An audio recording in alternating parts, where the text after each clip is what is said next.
Hi, welcome to another edition of Bauer Business Bites. My name is David Tighe, the Managing Director of Bauer Media here in Northern Ireland. Each week we catch up with someone who's operating in the business world here in Northern Ireland. And this week it's my privilege to introduce Katy Best, who's the Commercial Director of the George Best Belfast City Airport. Katy, welcome to Business Bites. Hi, David. Thank you for having me. Well, it's our pleasure, and always great to hear about what's going on at the city airport. So let's get straight into the conversation. The last 12 months must have turned things pretty much upside down for you, but how have you and the team been coping, and how have you sort of been mitigating the challenges over the last period? It's been a really challenging period for so many people, David, and I think in particular, aviation has been really hard hit.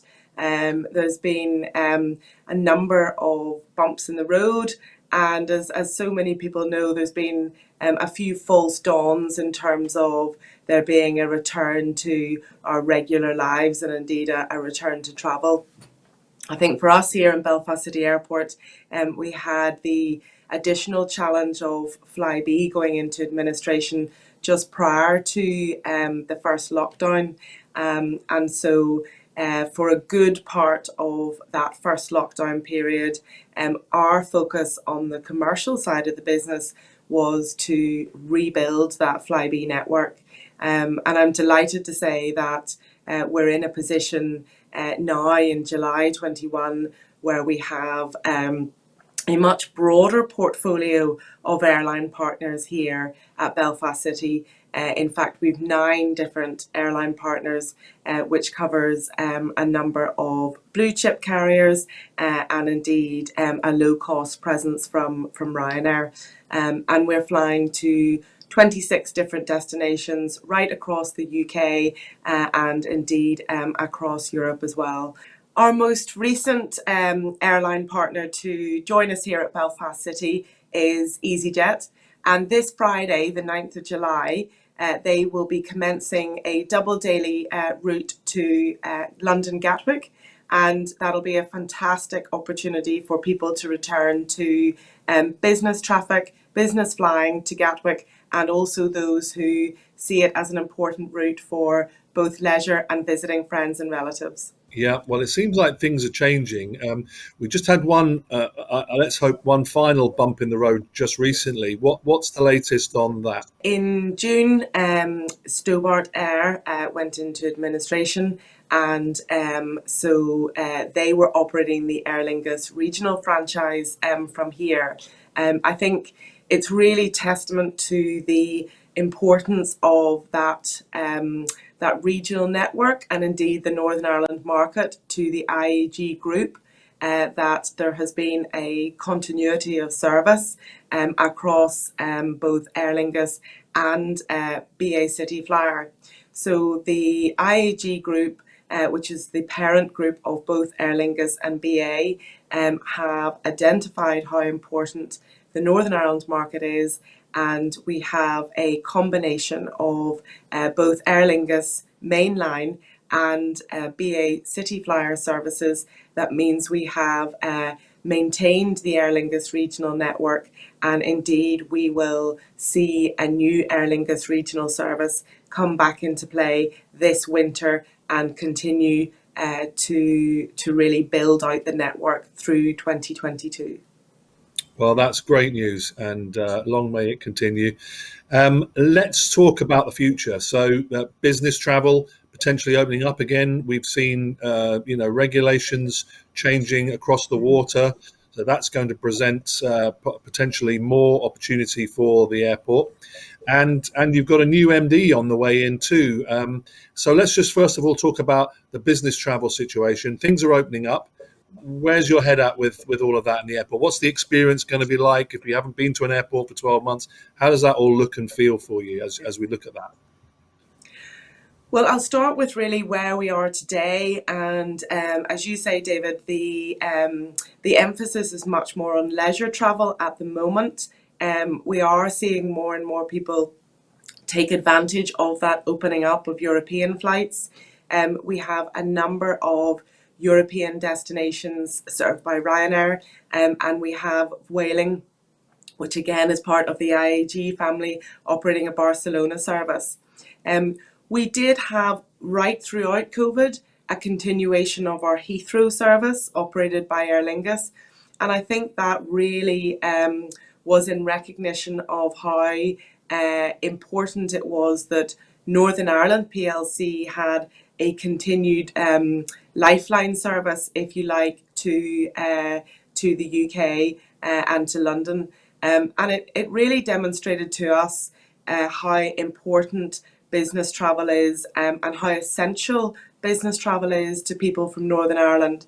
So our expectation is that when the autumn comes and more people are back in offices and more people are looking to be face to face with clients and suppliers, that we will see an upturn of our business traffic right across the UK network.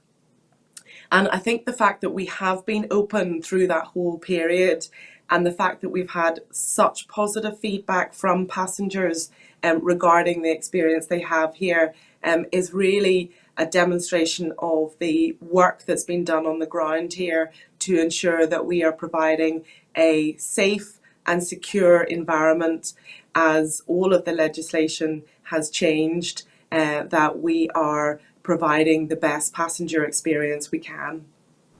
That's good to hear. And you've got a new MD and an exiting MD after many, many years' service, haven't you? We have, yes, and Brian Ambrose has been really the ultimate ambassador for Belfast City Airport, and has done a fantastic job of navigating us through what has been a really challenging period in the last 18 months. And I know all of the team here are incredibly grateful to him for that leadership, not just in the last 18 months, but over the last 20 years. I think looking forward, we have a really positive platform to build from. And Matthew Hall comes to us with fantastic experience from London City, and there's lots of parallels that we can draw from the operation at London City and here.